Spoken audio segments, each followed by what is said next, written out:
Riley thought nothing could surprise her anymore. But when she saw her father, smiling, laughing, with a new family at the ice cream shop, holding another little girl the way he used to hold her, something inside her shattered. Riley thought nothing could surprise her anymore. She had accepted the distance, the missed birthdays, and the unanswered texts. It had taken her years to build walls around her heart, piece by piece, to protect herself from the kind of disappointment that only a parent can bring. But nothing could have prepared her for what she saw that quiet Sunday afternoon. It started like any normal day. Kandi was busy in the kitchen, humming softly as she prepped dinner. Riley, wanting some air, offered to take a walk to her favorite frozen yogurt shop a few blocks down. She slipped on her hoodie, put in her earbuds, and headed out with no clue her entire world was about to tilt sideways. The streets were calm. The late afternoon sun cast a warm orange glow on everything. Riley ordered her usual, vanilla swirl with strawberries, and sat at the window counter scrolling through her phone. That's when she saw him. Her father. She froze. He was standing just across the street at the ice cream parlor, one Riley didn't even know he liked. He looked happy, relaxed, like a man who had no weight on his shoulders. Riley's heart began to pound as she saw a woman walk up beside him, giggling. And then a little girl, no more than 5, came running up, arms outstretched. He scooped her up effortlessly, laughing as she buried her face in his neck. Riley couldn't breathe. She blinked, hoping it was a mistake. Maybe she was seeing something wrong. That maybe it wasn't him. But it was. The same man who forgot to call her last month. The one who canceled dinner twice in a row. The man who always said he was too busy, or tired, or overwhelmed. He was right there, present, engaged, joyful, with someone else's child. She felt hot tears building behind her eyes. Her frozen yogurt sat untouched. At that moment, Riley wasn't angry. Not yet. She was confused. She stared so long her eyes burned. And when he leaned down and kissed that little girl's forehead the way he used to kiss hers, something deep inside her cracked. She left the yogurt shop quietly. She didn't even notice her cup tipping over as she walked away. Her legs moved on autopilot. Her heart? It felt heavy. Too heavy to carry. By the time she got home, Kandi could tell something was off. "Baby, you okay?" she asked, wiping her hands on a towel. Riley just shook her head and went straight to her room, shutting the door gently behind her. She curled up on her bed, hoodie still on, and stared at the ceiling. The silence was loud. Her phone buzzed with a text from a friend. She ignored it. She couldn't talk. She didn't know how to explain what she felt. Because how do you put into words what it's like to see the man who's supposed to love you unconditionally, loving someone else like he never loved you? Riley didn't sleep that night. She lay in bed, her eyes wide open in the dark, heart pounding with thoughts that wouldn't stop. Every time she closed her eyes, she saw that little girl, smiling, laughing, being held by the man Riley used to call Daddy. The image looped in her mind like a cruel movie scene she couldn't escape. The worst part? He looked happy. Genuinely happy. And that smile, that soft, proud smile he gave the little girl? Riley realized he had never looked at her like that. Not once. Not ever. By the time morning came, Riley's pillow was damp with tears. Her throat felt raw, like she'd been screaming all night even though she hadn't made a sound. Kandi knocked gently on her door around 9 a.m., holding a plate of French toast, Riley's favorite, but Riley barely looked up. "You didn't come down for dinner," Kandi said softly. "You okay, baby?" Riley nodded, but her eyes gave her away. They were puffy and red, and her face was pale. "Riley," Kandi sat at the edge of the bed. "Talk to me." Riley didn't know where to begin. She didn't want to sound dramatic. She didn't want to admit that something so small, so simple, could cut her so deeply. So instead, she whispered, "I saw Dad yesterday." Kandi's expression froze. "You did?" Riley nodded, barely above a whisper. "He was with a woman. And a little girl. They looked like a family." Silence. Kandi didn't know what to say. She had tried, for years, to fill the gaps left behind by Riley's father. She never badmouthed him, even when he didn't show up. She just smiled, hugged Riley tighter, and kept going. But now, this? Riley finally looked up at her mom. "He never shows up for me, but he was there for her." Kandi's heart shattered. She reached for her daughter, pulling her into a hug, and for a long time, they just sat there. No words. Just pain. Quiet, raw pain. After a while, Riley whispered, "Why wasn't I enough?" Kandi pulled back, holding Riley's face gently. "No, baby. This isn't about you not being enough. This is about him not being ready, not being the man he was supposed to be for you. But he's that man now. For her. Kandi couldn't argue. She didn't have the answers Riley wanted. And that helplessness hurt more than anything. She wanted to fix it, to fight it, to make it better. But some wounds couldn't be bandaged. They had to be felt. The rest of the day passed slowly. Riley didn't eat much. She stayed in her room, scrolling through old pictures, ones where she smiled wide with missing front teeth, her father beside her, pretending to be the perfect dad. But she noticed something now she hadn't before.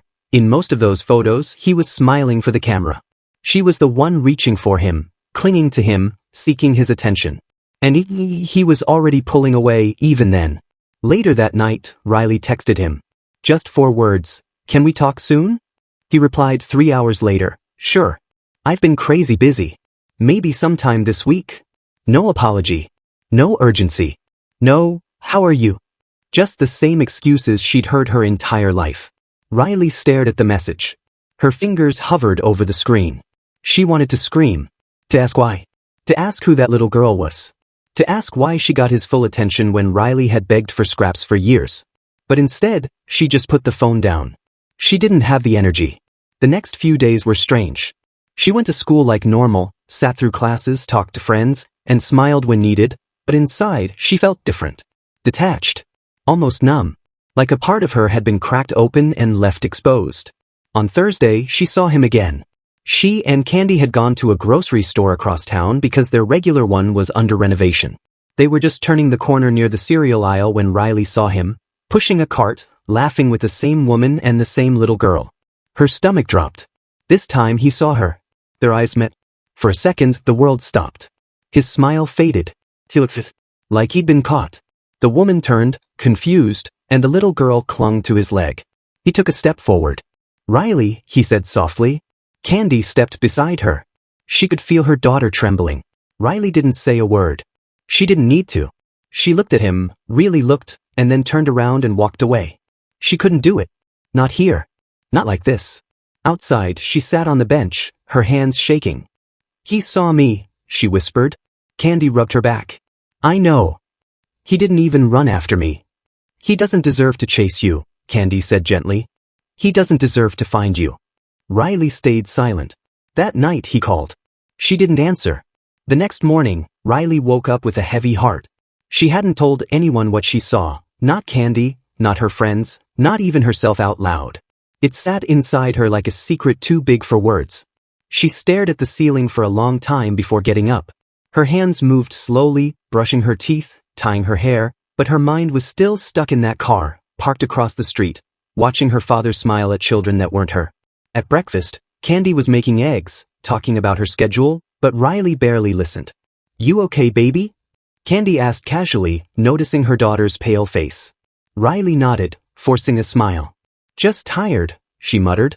But she wasn't tired. She was unraveling. At school, Riley tried to stay busy. She joined a group project, laughed at a joke she barely heard, and even complimented someone's sneakers just to seem normal. But inside, she was spinning.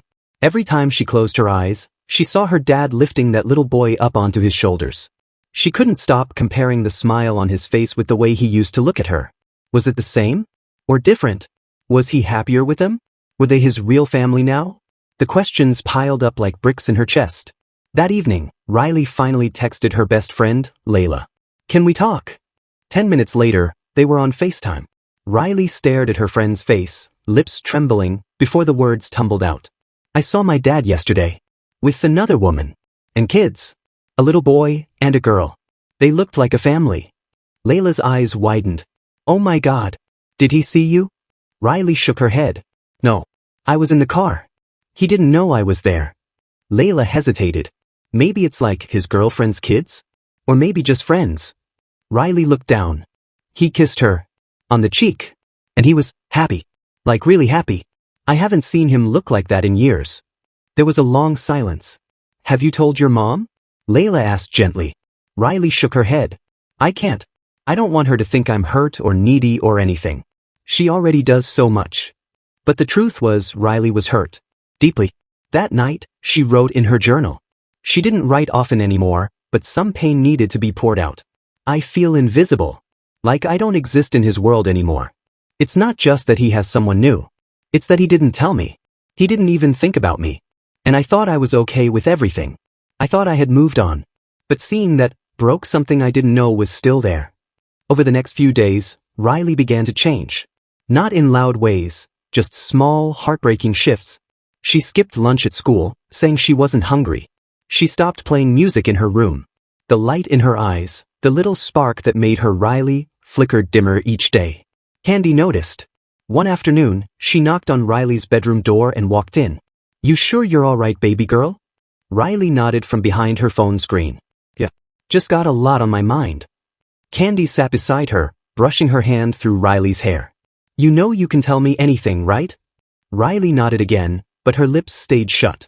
Part of her wanted to scream everything. About the woman, the kids, the way her dad never even looked back. But another part didn't want to burden her mom. So she swallowed it all, like she always did. Then one night, something snapped. Riley was scrolling Instagram when she saw it. A picture posted by the woman she saw with her dad. It was a selfie at a park. In the background was Riley's dad, pushing the little boy on a swing. The caption read, "Family Day out, yellow heart #blessed." That word, family, hit Riley like a slap. She dropped her phone. Her breath caught in her chest. Hot tears spilled down her cheeks before she even knew she was crying. She couldn't breathe. She couldn't think. She got up and paced her room, hands shaking. This wasn't just a photo. It was proof. Proof that she'd been replaced. That her dad had built a new world, a world she wasn't part of. She picked up her phone and, without thinking, texted her dad. "Saw your post. Glad you have a new family. Don't worry about me." It was cold. Final. Seconds passed. Then minutes. No reply. She stared at the screen, heart racing. The tears kept coming, heavier now, like a storm breaking loose after a long, silent buildup. She curled up on her bed, hugging a pillow to her chest, sobbing so hard she couldn't speak. Her whole body shook. She didn't hear Kandi come in until she felt a warm hand on her shoulder. "Riley? What happened?" Kandi sat beside her, worried. Riley tried to turn away, but Kandi pulled her closer. "Talk to me. Please." And for the first time, Riley did. She told her everything. The woman. The kids. The kiss. The Instagram post. And the text she sent. Her voice cracked as she spoke, her words spilling out like a river that had been dammed too long. Kandi listened without interrupting. When Riley finished, Kandi hugged her tight. "Oh, baby girl. I'm so sorry you had to carry that alone." Riley cried into her mom's arms like a child again. "Why didn't he tell me? Why didn't I matter enough?" Kandi pulled back and looked into her daughter's eyes. "You matter more than anything. People make choices that have nothing to do with how much they love you. And sometimes, they don't know how to face the pain they've caused. But that's not your fault." Later that night, Kandi sat alone in the living room, staring at her phone. She thought about calling him, about asking what kind of man forgets his daughter like that. But she knew Riley needed peace more than revenge. Instead, she walked back to Riley's room, tucked her in and whispered, "You'll never be invisible in this house. You hear me? Never." Riley nodded, eyes red but heart a little lighter. The road ahead would still be rocky. Trust doesn't rebuild overnight. But in that moment, wrapped in her mother's arms, seen, heard, and held, Riley realized something. She may have lost the dad she dreamed of, but she hadn't lost herself. And with Kandi by her side, she wouldn't have to face the pain alone anymore. The next few days felt quiet, but not the peaceful kind. It was the kind of quiet that comes after a storm, when the damage is still there, but no one's talking about it. Riley went to school, came home, did her homework, smiled when spoken to, but inside, she was still shattered. The image of her father with that other family didn't just break her heart. It rewired the way she saw everything. It made her question every memory, every hug, every "I love you" he'd ever said. And worse, it made her feel like she wasn't enough. Kandi noticed it all. Riley had always been a little quiet, but this silence was different. It wasn't thoughtful, it was hollow. And as much as she wanted to fix it, Kandi knew this was one of those wounds that couldn't be patched with advice or distraction. One evening, Kandi made Riley's favorite dinner, mac and cheese with hot honey chicken. She lit candles on the table like she used to when Riley was little. When Riley came downstairs and saw it, she smiled faintly but said, "Thanks," in a voice that didn't match her eyes. They ate mostly in silence. Kandi watched her daughter push her food around the plate. "You know," Kandi said softly, When I was about your age, I found out something about my dad that hurt me too. Riley looked up slowly. What was it? Kandi paused. He had another family too. Kids I didn't even know about. At first, I thought it meant I wasn't enough. That something was wrong with me. Riley's eyes filled with tears. But it wasn't, right? Kandi shook her head. No, baby. It wasn't. Some people, they don't know how to love all the way. They mean well, but their hearts stay divided. Riley wiped her cheek. It still hurts. I know, Kandi whispered. Later that night, Riley went back to her room and opened her camera roll again. She stared at a photo from her 7th birthday. Her dad had lifted her on his shoulders while she held a cupcake in her hand, laughing.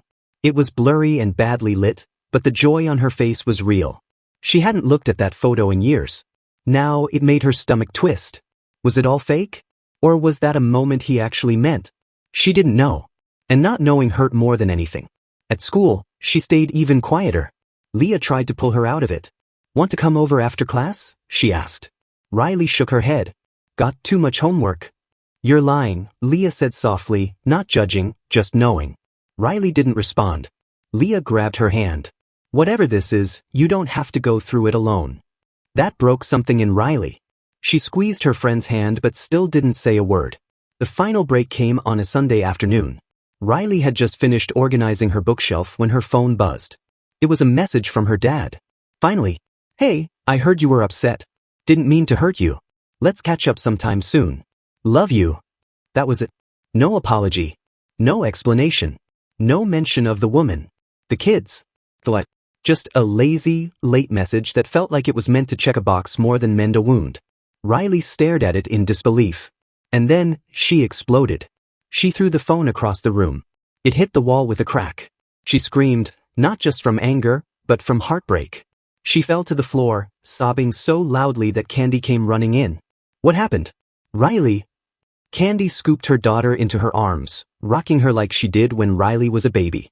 Riley sobbed into her mother's chest, fists clenched. He doesn't care, she choked. He just doesn't care. Kandi kissed the top of her head. I care. I will always care. I don't know who I am anymore, Riley whispered. I thought I was his daughter. But I feel like I never even existed. Kandi pulled her back and looked her straight in the eyes. You are my daughter. You are strong, kind, and brilliant. And you exist. You're here. You matter. You're real. His choices don't define your worth. You hear me? Riley nodded slowly, tears still falling. That night, they sat on the porch wrapped in blankets. Kandi brought out hot cocoa, and for a while, they didn't talk. They just looked at the stars. Finally, Riley spoke. Do you think he'll ever care the way I want him to? Kandi thought for a moment. Maybe. Maybe not. But I do know this. You can't wait for someone else to choose you before you choose yourself. Riley stared at the sky. I want to stop waiting. Then stop, Kandi said. Live your life. Build your joy. You don't need permission from anyone to matter. Riley nodded. Okay. The next morning, she woke up and did something small, but powerful. She posted that 7th birthday photo. No caption. Just a memory. And in the comments, friends wrote messages like, you look so happy here, and this smile is everything. But it wasn't about the comments. It was about reclaiming something. Her past wasn't perfect. Her dad wasn't perfect. But her story was still hers. And she was ready to write the next chapter on her own terms. Riley didn't want to believe what she saw. For hours after the restaurant moment, she sat in her room, lights off, curtains closed, replaying it in her mind like a scene from a movie that wouldn't stop. Her father's smile. That little boy giggling up at him. The woman gently rubbed his back. It all felt so familiar, and so foreign at the same time. Riley wasn't just hurt. She was confused, betrayed, and angry all at once. She'd never seen that version of him before. So gentle. So attentive. So present. Why hadn't he ever been like that with her? When Kandi knocked gently and stepped in, Riley didn't move. She just lay there, eyes open but fixed on the wall. Kandi didn't ask questions. She sat beside her and simply whispered, Do you want to talk about it now? Riley didn't respond, but the tears that rolled down her cheeks said enough. It wasn't just sadness anymore. It was heartbreak layered with 1,000 memories she didn't even realize had been hurting her for years. Every missed birthday. Every unanswered call. Every promise is broken. And now, this? By morning, Riley had barely slept. She came down to breakfast, eyes swollen but body tense, like someone trying not to fall apart in front of people who cared too much. Kandi tried to act normal, placing pancakes in front of her like old times, humming gently. But the silence between them was loud. Finally, Riley broke it, not with anger, but a soft, trembling question. Did you know? Kandi paused, unsure. Know what, baby? Riley looked up, pain flashing in her eyes. That he has another family. A real one. One he actually wants. Kandi's heart shattered right there. She had known about the other woman. She had even heard rumors of a child. But she had never confirmed it, because somewhere deep down, she was afraid of what it might do to Riley. And now, here they were, the truth bleeding out through her daughter's broken voice. I'm sorry, Kandi whispered, eyes welling. I didn't want you to carry that pain, but maybe that wasn't fair. Riley nodded, chewing her food without tasting it. He smiled at that boy, Mama, like he was proud. I've never seen that look before. Kandi reached across the table, placing her hand gently over Riley's. That has nothing to do with your worth. Nothing. Your dad, he has his own battles. His absence is not your reflection. But Riley didn't feel like that was true. She felt unwanted, invisible, replaceable. No matter what Kandi said, it didn't erase the image of her dad choosing to be fully present for someone else. Later that day, Riley found herself scrolling through old photos. Ones where she was a toddler clinging to her dad's leg. Ones where she was smiling big because he'd actually shown up for something. There weren't many, but each photo told a story of hope, of longing, of a little girl who wanted her dad to love her out loud. And now, she couldn't help but wonder, had she ever really had him? That night, something changed in Riley. She stood in front of the mirror, eyes locked on her own reflection. You are not someone's second choice, she whispered to herself. You are not someone's afterthought. Over and over, like a chant. Like medicine. Like war paint. Kandi watched from the hallway, proud and heartbroken at the same time. Her daughter was learning how to grieve what she never had, and still find the strength to claim her own worth. But the real turning point came the next weekend. Kandi took Riley to a community event, a local mentorship program for young girls dealing with family struggles. Riley didn't want to go at first, but something inside her said, maybe you're not the only one. And she was right. She listened to other girls share stories. About dads who disappeared, about moms who couldn't show love, about trying to feel whole in a world that keeps chipping at your heart. One girl, just 15, stood up and said, I used to think my dad leaving meant I wasn't enough. But then I realized, his leaving was about him. I'm still enough. I've always had enough. Riley froze. Those words hit her like lightning. And for the first time in days, she felt something other than pain. She felt connected. On the way home, she finally spoke. Maybe I don't need his love to feel whole. Maybe I've got mine. Kandi smiled through tears. That's right, baby. And you've got mine. Always.